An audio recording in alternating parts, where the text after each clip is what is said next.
قصيدة للشاعرة فريال الحرك.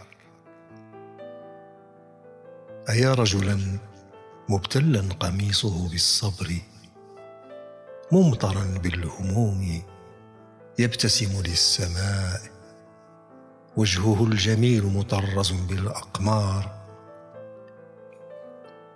أي امرأة تستحق تدللك القصائد، بيضاء أم سمراء لك الألوان كلها؟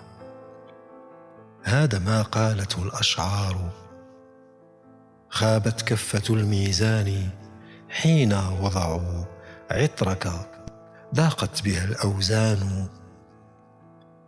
أيها المولود والمقتول عمدا في قلبها، ما كانت تنوي البكاء، لكن كلما حاولت ضمك تهبط على كفك وتلاقيها 5 صلوات.